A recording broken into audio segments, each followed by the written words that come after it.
evening, ladies and gentlemen, and welcome to the Mahoning Drive-In Theater, the largest single-screen drive-in in the United States.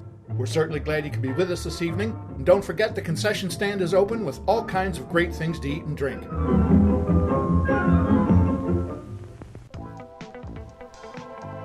89.3 Mahoning Drive-In Radio, your old friend Virgil back once again for another exciting episode of the podcast. As you guys know, the only podcast dedicated to the love and revival of our beloved drive-in culture, joined as always by co-host and general manager extraordinaire Mark. Say hello, my friend. Hello. And we are going to be answering some fan-submitted questions on this episode, and we figured, hey, let's bring a little added flavor.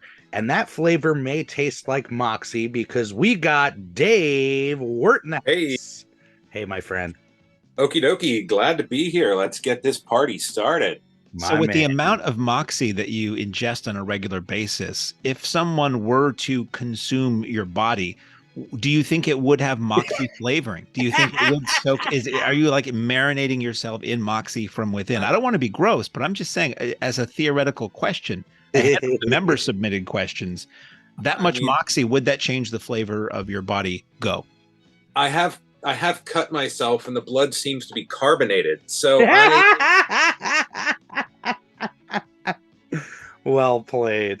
Well, really excited whenever we can get Dave on the podcast. Definitely a fan favorite, which is fitting, being that we're answering some fan-submitted questions. So, Mark, I take it this was put out on a Facebook post or a Patreon post or something like that? This is put out via Patreon. For our Patreon exclusive episodes, we put it out to the membership of Patreon. We say, ask us any question, give us a topic, whatever you want, and then you will decide what we talk about. And they always deliver. I've not read any of these yet, so who knows which dark roads these may go down, but they're always really intelligent. All right. Yeah. We might have to have lawyers involved before the edit is done on this, but they're always really, really good questions. Well, we're all going in blind, but it'll certainly be a fun one. So you can steer us, Mark. Super excited. The Patreon is truly made up of super fans, so this should be exciting. First up is Mr. Gene Beretta, who I just watched a video of today, recorded last Tuesday as we record this at our Tunnel Vision Tuesday Exhumed film screening of Deliverance. He and a friend played dueling banjos over the radio before the film. So Gene's amazing. He was behind our Muppets, Mahoning Muppet Mania, Muppets Take Mahoning show. And he asks this musical question, just a thought. How about if you guys do your own version of the Oscars in October? The Manny. Manny? Monty? Moni? Manny. He says Manny. You have either all customers or just Patreon members vote on your own unique categories like best car decoration. I thought it said detonation. I'm not good at reading out loud. Best car decoration, best special event meal, best annual event, best event in the rain. There'd be a lot to choose from this year. Best unexpected event, best double feature, best attendance, and so on. So he's not saying we'll vote on Oscars like what's been released into the world, but what were the highlights or the best moments of the Mahoning 2023 season. Ooh, I like this. Like do a little fan poll out there. And how would we award an event? We would be awarding ourselves, essentially. Yeah. I would like to revisit the concept of the car detonation. I mean, you do handle the headlights on screen, so I get it. And the jump starts. Every time Dave says, I need to go jump a car, I think Evel Knievel. And I'm like, where's the ramp? Like, is flaming hoop involved? Not half as fun. it's you really do have to get a running start when you try that, though. I mean, it's parkour. I used to be. Yeah, Gene's the best. Never, ever ceases to amaze with the ideas and bringing the fandom. Like you said, that dueling banjos was simply amazing. I'm so upset that I had to miss that screening, the one and only Tuesday screening I'll miss this year. And of course, I missed the dueling banjos. But Gene, if we do that, you'll get the credit, my friend. Special award for best customer suggestion goes to Whole new category. Yeah.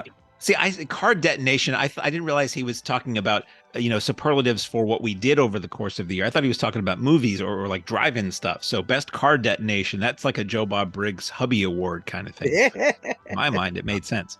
So Pete says, I've been coming to the drive-in for years now, and it's truly my happy place.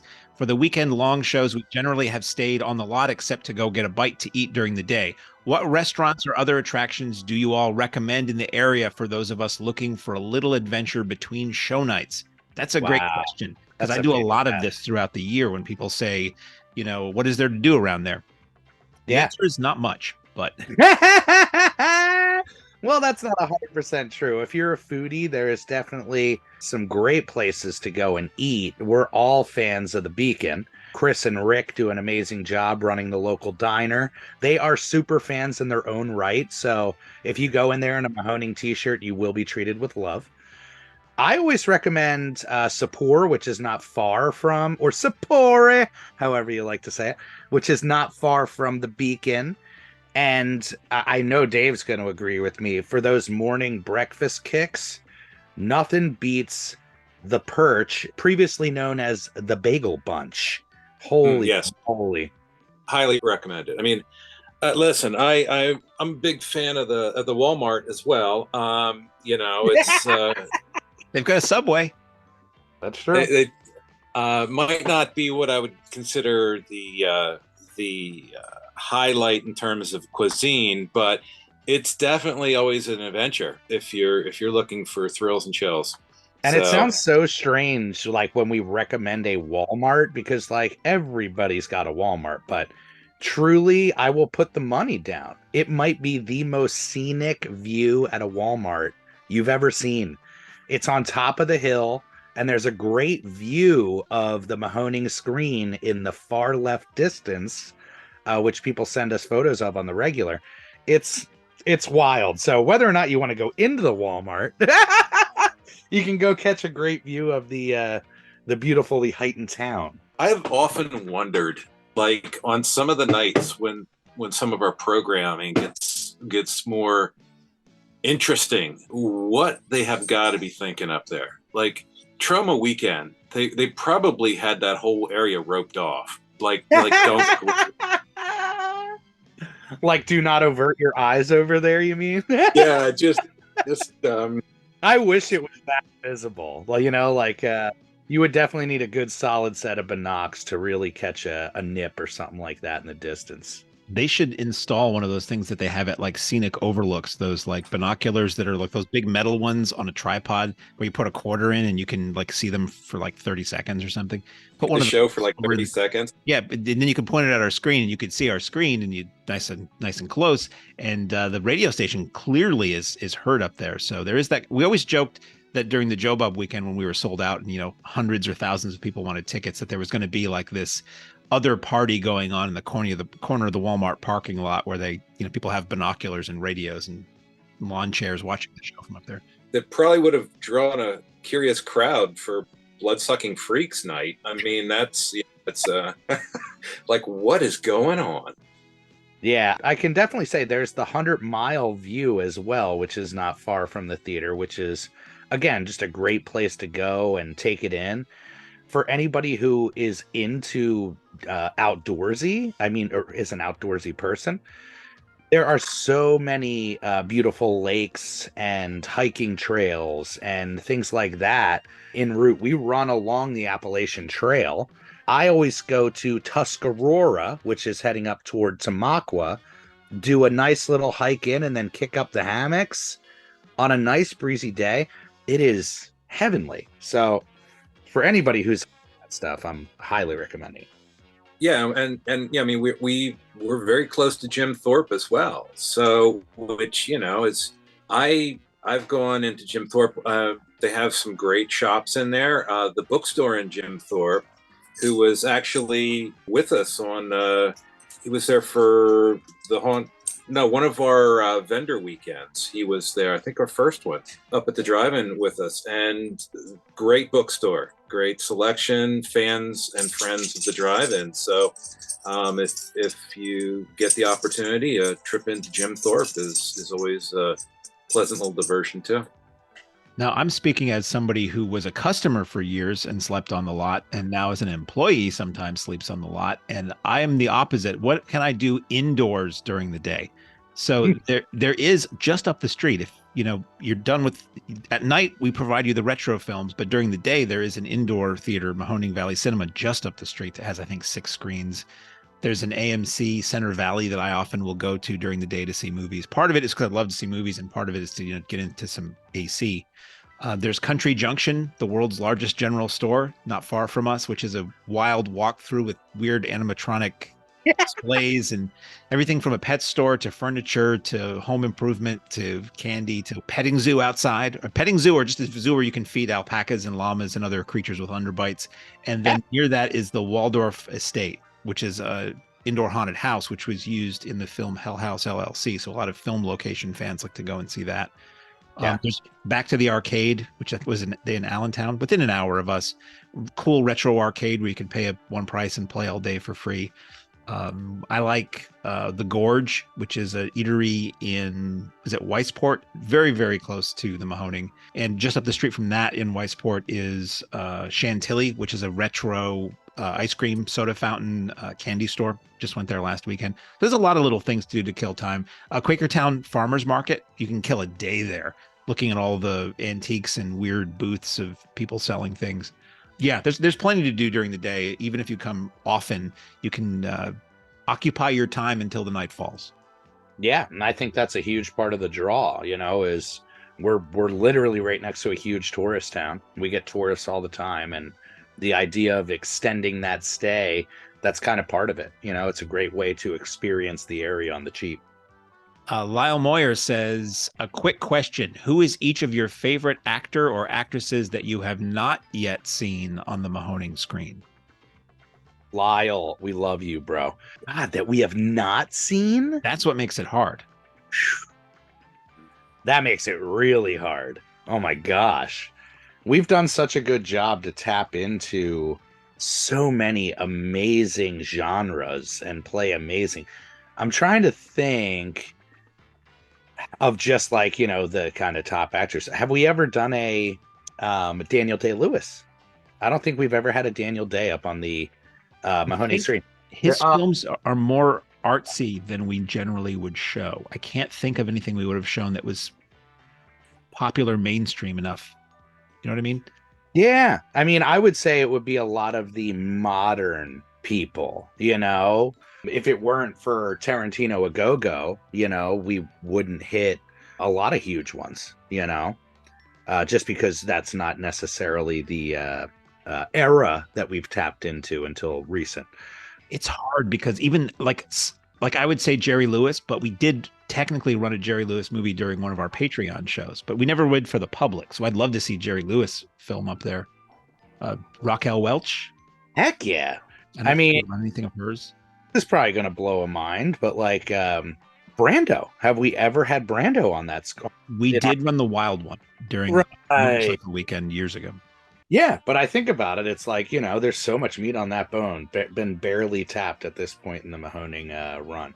But there's a ton like that, You think about the great dramatic performances throughout time, and, there's indoor movies and there's drive-in movies, and dramas don't necessarily get programmed a ton at drive-in, certainly not at the Mahoning. So, that opens up a big, wide well. And even tapping into some of these actor nights or retrospectives, that Cusack event, I think before that, what other Cusack did we have up there, That drew in a huge crowd. I mean, we got a lot more feedback on that one, or it was much more popular than I think we had initially anticipated. I think Mark put it perfectly. It is like the alternate John Hughes fan base. Like, there were people who were into the John Hughes movies, and then there were the people who were more the Savage Steve Holland group, and those people came out in a big bad way for that event. Oh, heck yeah. But even the Hanks weekend, when we did Hanksgiving, it's not like we're playing Tom Hanks movies all the time at the Mahoning Drive-In Theater, I think that might have been the first time we tapped them, was for that Hanksgiving event. Well, I mean, I can tell you that I'm excited to see Bill Murray up there on the screen for the Ghostbusters event. I'd love to see, I mean, I'm a big fan of his early stuff. I mean, how much fun would it be to see Meatballs on the big screen and Stripes? And I mean, I now understand I don't have the same length of history in terms of what's been shown in the past, so I have a more modern frame of reference, but that would be a fun one because, I mean, Bill Murray would definitely bring out some fans. There are some people that are just beloved. I know at a certain point, and it may come around, not to show our hand, but we were talking about just like a Jeff Goldblum event. Like, who doesn't love Jeff Goldblum? And there's so much meat on that bone, crosses over all sorts of different genres. So that's the nice thing is, even if we haven't hit them yet, if we love them, we're going to find a way around, you know? Can we get maybe Tim Curry up there on that screen before it has to become a tribute show? It is so great that, well, that's not great, but that is so great that you suggested that, because it was literally front runner for a potential event in October coming up. And again, showing the hand, but trademark Mahoning Drive-In Theater, a flurry of curry. A December show. Yeah, totally. Yeah. I really would like to see Ernest Borgnine on that show on that screen for No, we've shown between 7 and 10 films. Dude, I'd be in. 9's probably the better. I think so. Yeah. 9 might be the number. Borgnine. Yeah. I mean, it writes itself. Well, listen, as long as you program the Wild Bunch in there, I'm in. I'm 100%. That's the thing. We joke about Borgnine, but when you look at his filmography, there are just so many home runs in that filmography, along with some really good lesser known movies. But he was in so many great films for several decades. Heck yeah. So Rob Tillich says, I've loved being a Patreon Simplex member for the last 3 seasons, and while I always try to say thanks in person and on Instagram, I've often wondered if there was anything else I could do for the Mahoning staff. Virgil often says at the Patreon screenings, we couldn't do this without you, but I was wondering if there were any staff and Mahoning facility upgrades I, and anyone who wanted to join me, could fund. What's on the Mahoning upgrade bucket list that needs funding? Snack shack AC, lot drainage work, bathroom redo expansion, screen painting party? Help us help you. Yes to all, I say. Rob, my gosh. Yeah, in reality, it's I say we are in the super infant stages of growing this business, and really all the funds that we make go right back into putting on the party and the show. So it's really tough to do these bigger projects, but all those ones you mentioned absolutely are undertakings on the list. Once we get over this hump, we can really lean into it. But I would say next year for sure, the screen painting is going to be a necessity, although it's not terrible. The only thing that's the issue, a couple of the nails that are rusted create a little rundown in the middle of the screen. Not enough to throw off your sight, but certainly an easy fill with a nice coat of paint. Now, Birch, let me ask, because I've never been here for that, and this is a non-Patreon question in the Patreon questions. But how do you do that? Like, do we bring in a bucket loader? Yeah. Do we just hook a bunch of people up to bungee cords and just snap them up? Hang them from the questionable scaffold up top? Dude, there's nobody that should hang from that. I worry that the Ravens are going to fall off that scaffold up top.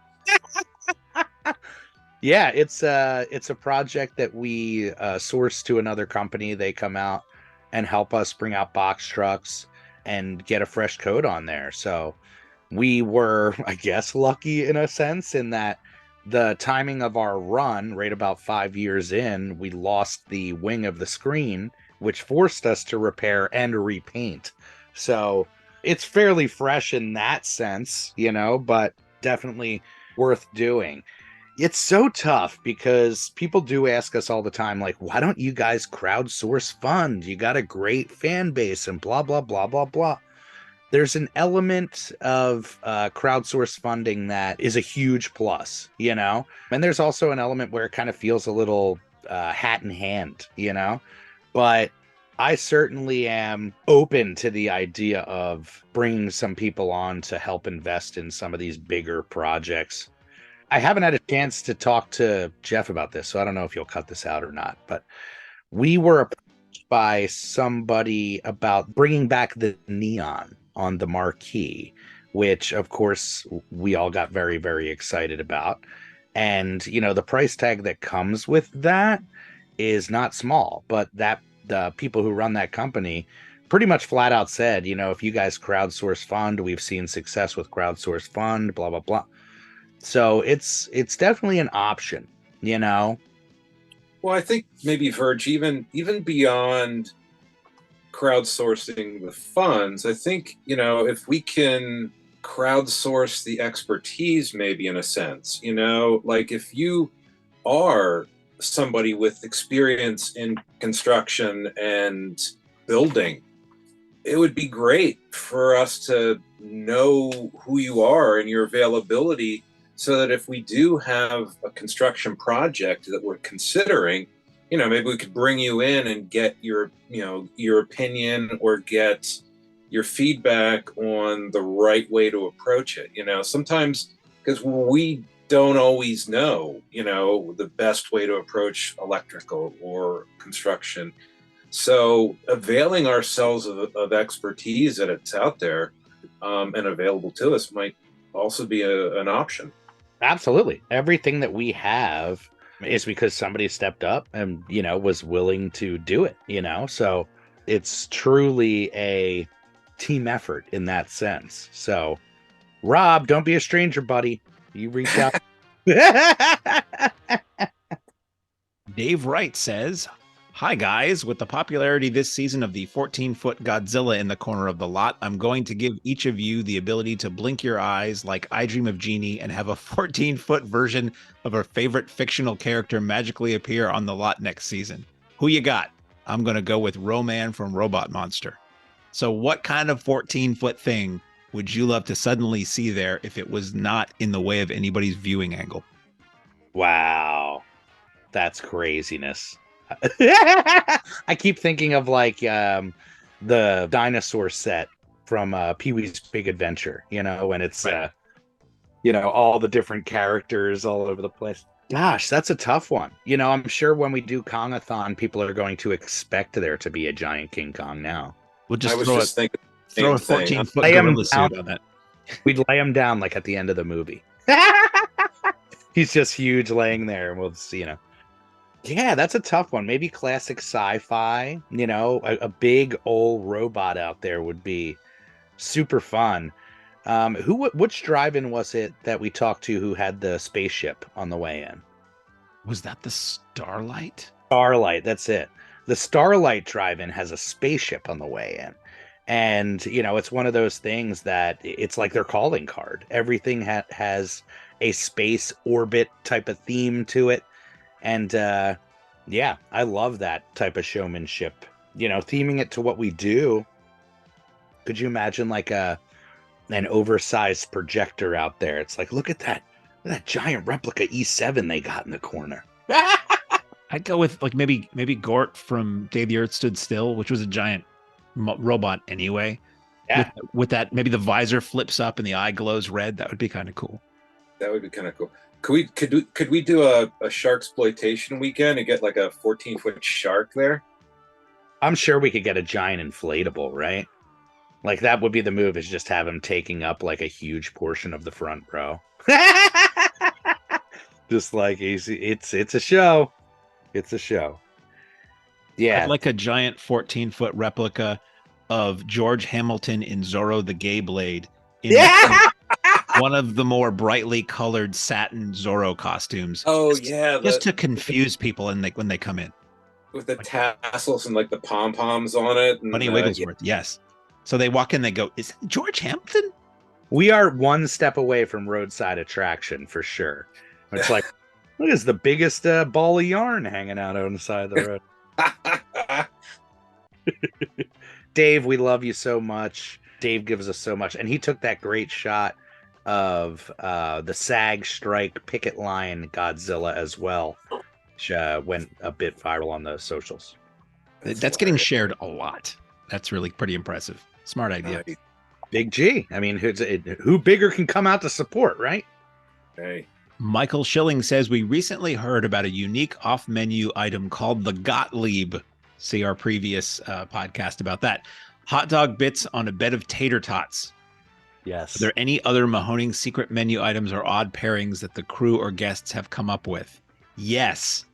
Oh, yes. The way the food special thing started was when Andrew was cooking, he came up with some weird combination of the things that were already in the food bin that he had already made, just as a goof. And we started referring to that as a secret menu item, and we started offering them, and you had to know to ask for it, but it was there. We didn't really promote it like we do now. Now we announce it ahead of time, you know what you're going to get. But I think the most ridiculous was called the Great Scott, and it was for Back to the Future the first time we ran that. And it was everything in the hopper between two pieces of bread. So it was a hamburger, a chicken patty, mozzarella sticks, French fries, maybe onion rings, something else. It was, you had to dislocate your jaw to eat it. I had one, and it probably shortened my life by a percentage, but it was very good. Yeah, those early years, it truly was like a, kitchen sink scenario where it's like, what do we got? But greatness comes out of that. Still to this day, that Reese's Peanut Butter Cup burger is like something out of a culinary dream, fever dream. or nightmare. It sounds wrong, but it works. It's a little sweet and a little salty on a burger. It was interesting. It was I'm feeling like I'm missing this stuff out at the gate, because I'm in the complete dark here. So I'm learning now too. But yeah, Mama Beth does an amazing job. What she does is she'll bring in additional menu items. So, for the special, she'll order something literally special that we don't offer to create and concoct this madness that people come from miles around to get. We put out a social media post. Our neighbor shows up almost nightly in either his truck, or what we love is when he shows up on his lawnmower. He's literally a couple houses down. Ride over after he cuts the grass and roll through the gate, get his food, roll out with it, putting on his lawnmower. And I'm like, if that's not a perfect sign of the love of this food, it's crazy. It truly is. The best is when he does drive through the gate on his lawnmower. That's priceless. My favorite. Yeah. Gottlieb could be two different items, because I know at a certain point, Rob ran out to get a fresh tomato. So he had a burger with a big old piece of tomato on it. So that's not something we traditionally offer. So that's, I guess, the Gottlieb 2. Yeah, I'm trying to think. Over time, there were some really... Well, they made burgers. I mean, it was a public offering, but burgers with cotton candy on them. Yes. I think Killer Clowns. There have been some frightening things concocted over time. It's such a hard sell, but for a while we were going with the colored condiments. So it would be green ketchup on, top of the burger for Ghostbusters or something like that, But there's an element of trying to have it be appetizing as well. And we had bought an amount, and we needed to use it. So it was for Ghostbusters or it was for Ninja Turtles or for something. And we kept putting it out to try to use it up. And everybody was just like, yeah, I'll go with the red ketchup. Thanks. Thank you very much. I don't trust it. When you're eating it in the dark, it still tastes the same, whatever color. Exactly. So Brian Wallace says, tough question to articulate, so please bear with me. I'm terrible at reading out loud, so please bear with me. Is there a movie where you're happily watching it and something specific happens in the plot that you just sours the entire movie for you? Maybe the hero doesn't wind up with the girl you want, or the villain doesn't get punished enough. Something that just offends your moral code so severely that you actively dislike the movie. You can mention the special effects or grandeur, but you're the kind of person when someone mentions the movie Titanic, your first thought is Leo could have totally fit on that door. For me, despite using a great Leonard Cohen song and having Hall of Fame nudity, Mr. Skin's words, not mine, in Take This Waltz, the instant that Michelle Williams dumps her kind, funny husband, Seth Rogen, for that D-bag tour guide he doesn't deserve to be named, that movie is dead to me. Holy shit. Even actively rooted for the director to lose an Oscar last year, she did, and experienced Schadenfreude that Michelle Williams' career has gone from being nominated for an Oscar to being the love interest in the Venom movies. That's I amazing. told you these are the best questions ever. Holy crap. Well, seriously, that is a great one because I do love that movie, but like, oh my God, yeah. Well, it's like at the end of The Last American Virgin, where the dude shows up after going through all of that, and she like turns up with the slime bag anyway. I mean, that's like, nope, I'm not watching that one again. Thanks, I'm good. I'm out. There's definitely plenty of examples. I mean, the animal thing for sure, where it's like, I love me a good horror movie, but like the back in the day, it was like in vogue to include an animal piece of animal violence, you know. And that's pretty, you know, a hard line. But for me, it's like I love Pet Cemetery, but I have a hard time with it after I became a parent, because it's like that's tough. That's a tough scene to watch. And yeah, that's a good call too. You know, certain things like I really, really have to be to go down that rabbit hole. You know, there was another one with Nicole Kidman that involved losing a kid, and it was just like I could not make it through. You know, ever since I became a parent, and it's just like any movie where like the kid dies is just like, oh, I don't think I need to watch that more than once. I see it with Virgie now too, where like we try stuff out in the movie theater. If something happens to a parent, which like that's every superhero movie, he's totally checked out. He's like, forget it. Nope. The mom got stabbed. I'm out.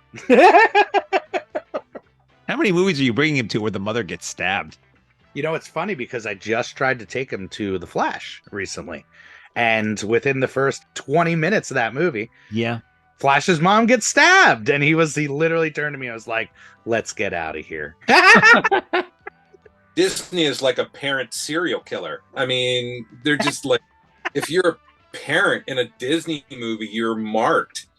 Prep them young, you know, young for heartbreak. I can't think of any film where one thing turned me off to it.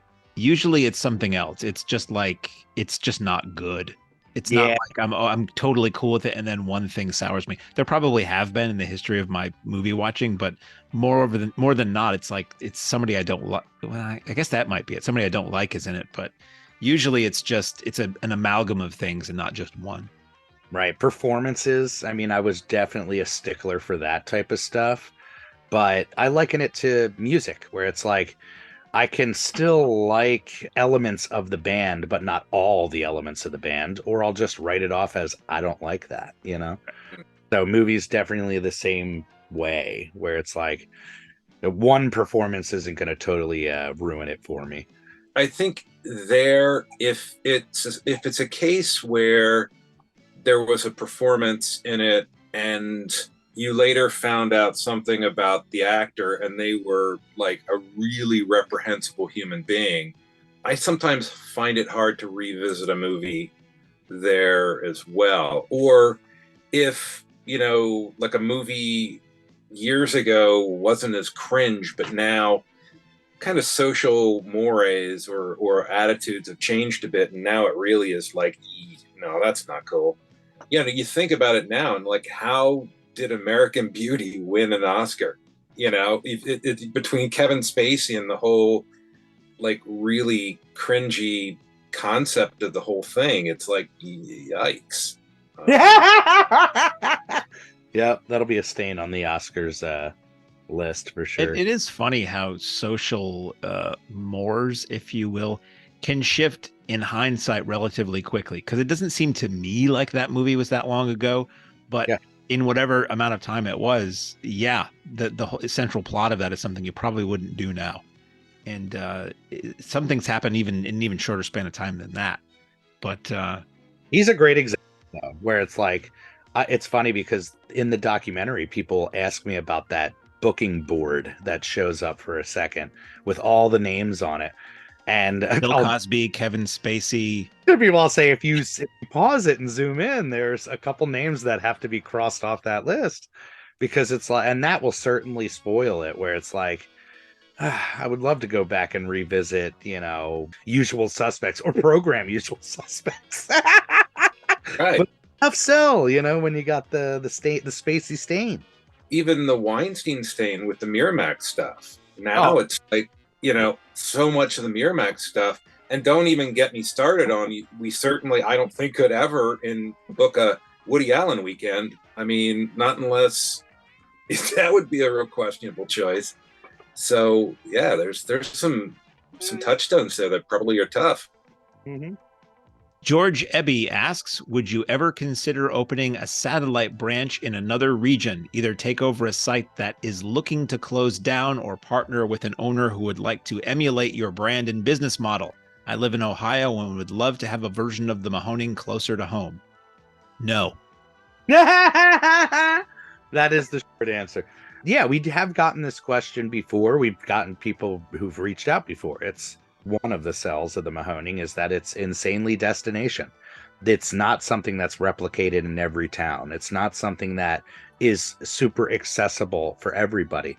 And that's a huge part of the Mahoning lore. We have people who make a point to travel across the country, and it may be their one time, it may be their annual trip, but it's something that's incredibly special. The fact that it is a standalone, singular, one-of-a-kind thing. I think what would make more sense is if the Mahoning had a first run site, so we could have fun with some first run stuff too, or to have a indoor location, that could continue the fun in the off season, if you will. But we never want the fun to stop, but those 6 months, especially now, we thought 200 films was a lot last year when we came in for a landing. Boy, oh boy, did we raise the bar this year.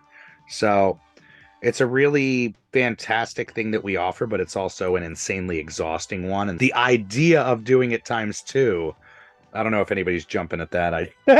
Yeah, that's what I always think when that comes up, is that you'd be spreading it too thin. I mean, it's the magic and the uniqueness of this one place that involves all of us doing what we do. And if you tried to do multiple locations, you'd be putting less into it.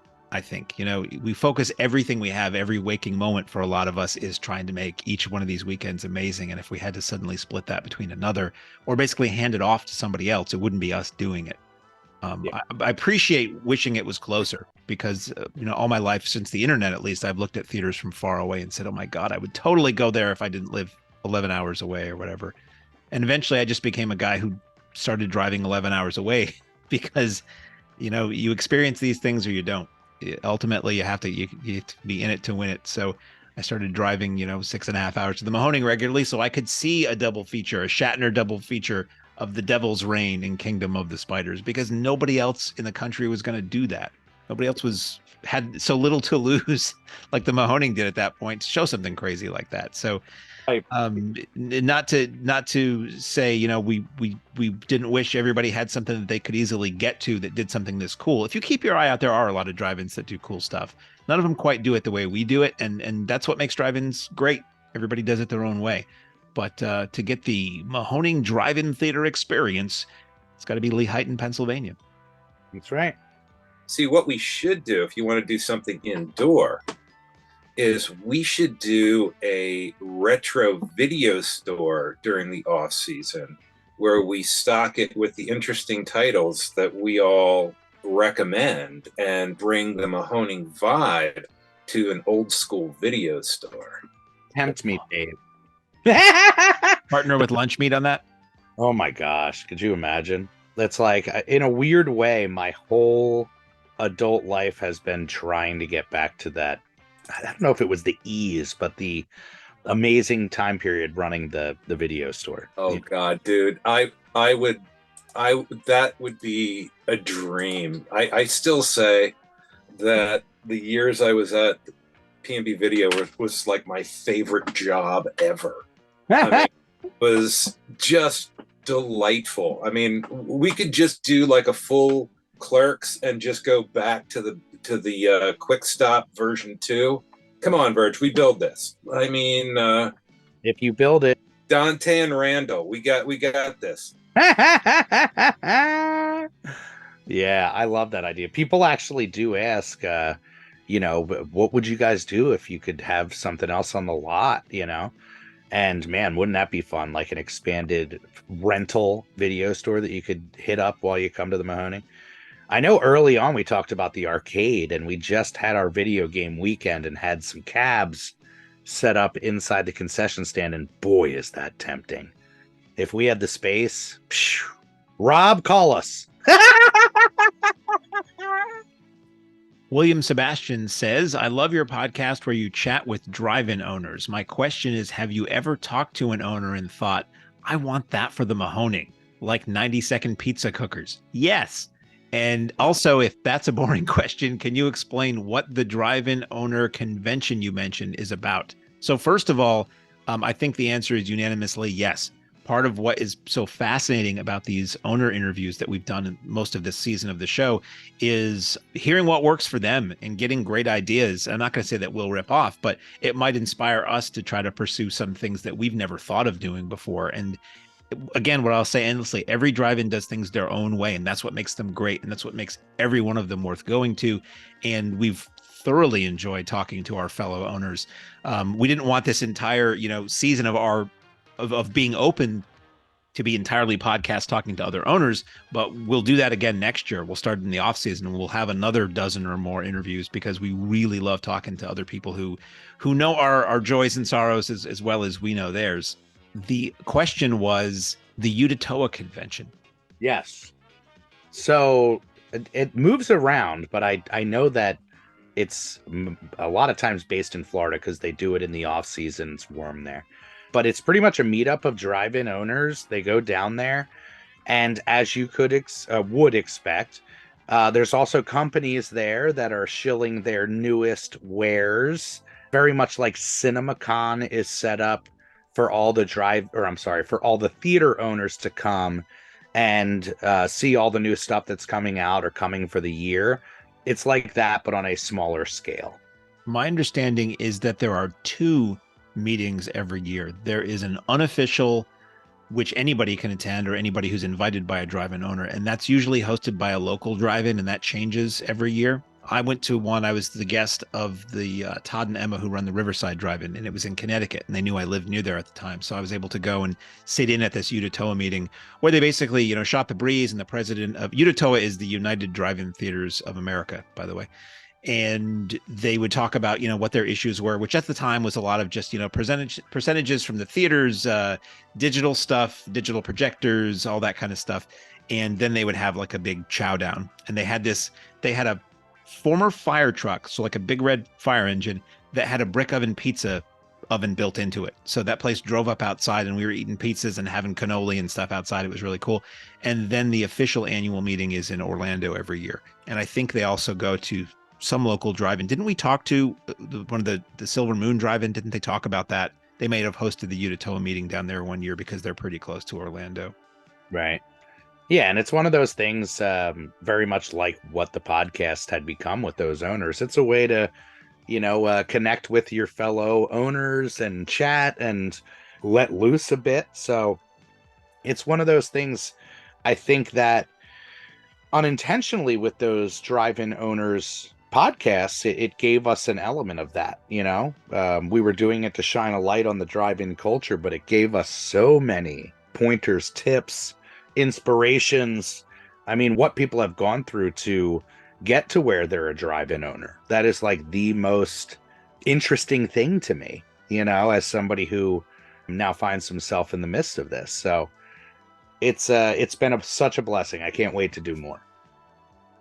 Christopher Bear says, when will we get the reveal for the Columbus Day weekend lineup, Saturday and Sunday night specifically? We need to know. When is Columbus Day? Yeah, what's he talking about? Let's look that up. I have no idea when Columbus Day is.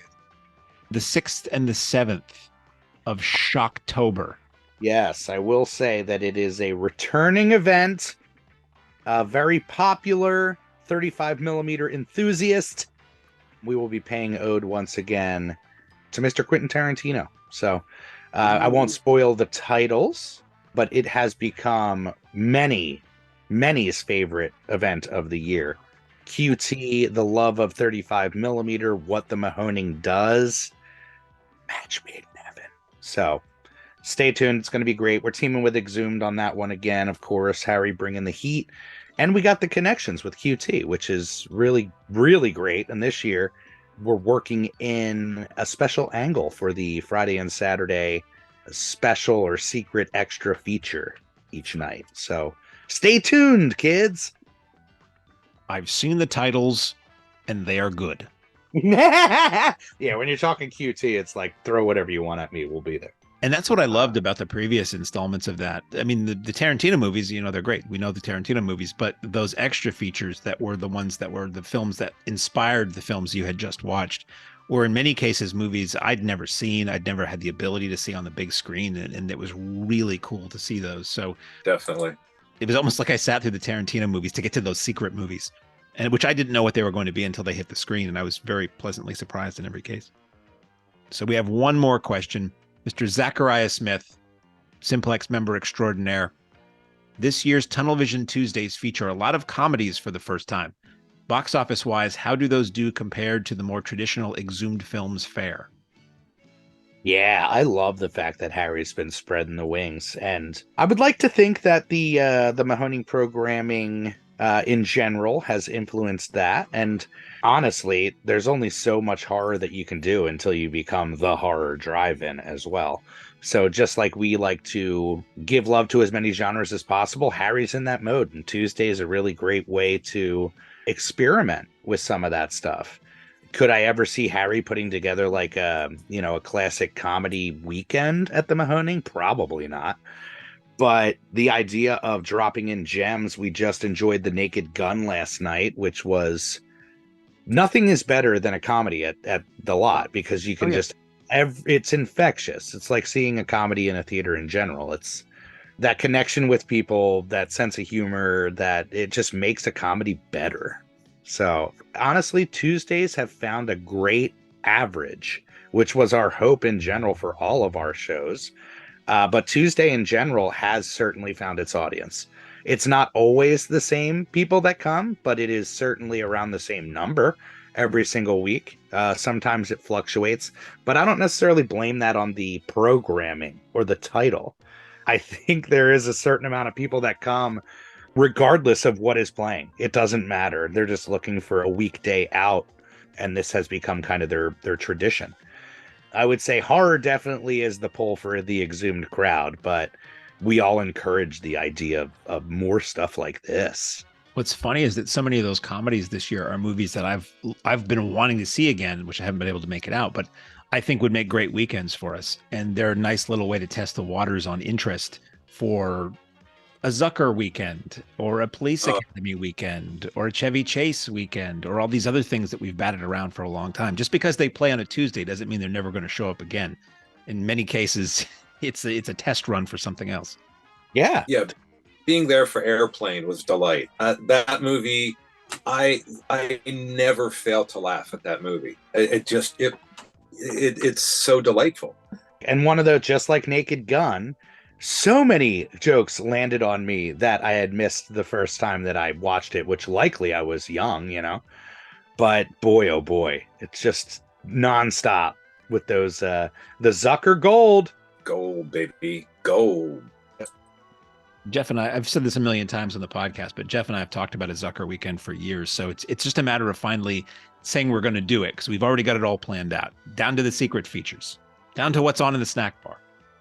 That's all we have for Patreon submitted questions for the month of August 2023.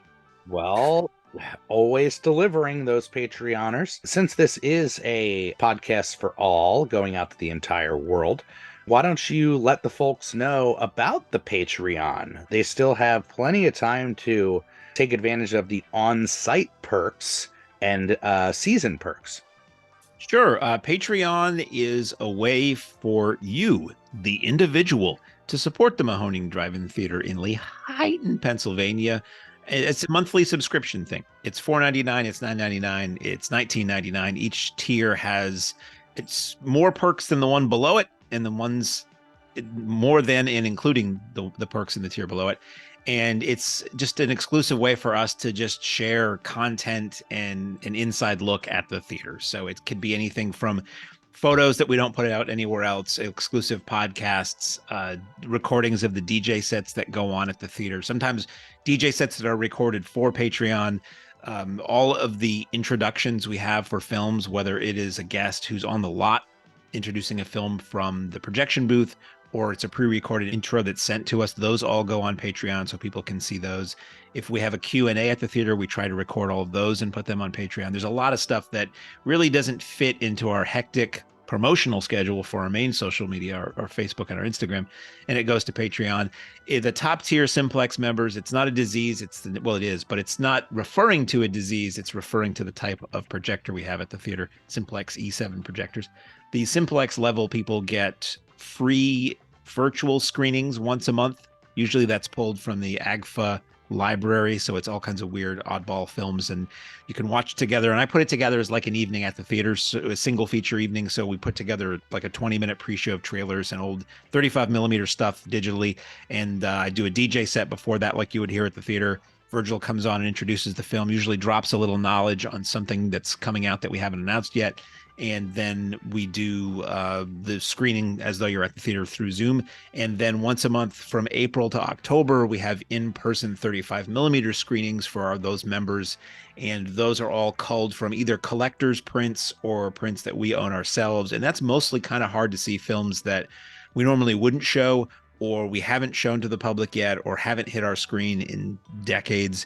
And part of it is a way to evaluate and see this large number of films we've purchased, and part of it is just a way to have fun with the hardest of the hardcore film fans, and we'll throw weird trailers up there and weird film shorts and all kinds of stuff. And it's like the early days. It's usually 20 or 30 people on the lot on a Thursday night once a month, and it's a heck of a lot of fun. So it's the Drive Insiders Club. If you go to patreon.com/Mahoning Drive-In, you can find all the information. It's also linkable from our website, mahoningdit.com, and I have a lot of fun working on it daily, and the members seem to have a lot of fun consuming and interacting with it, so it's a good time.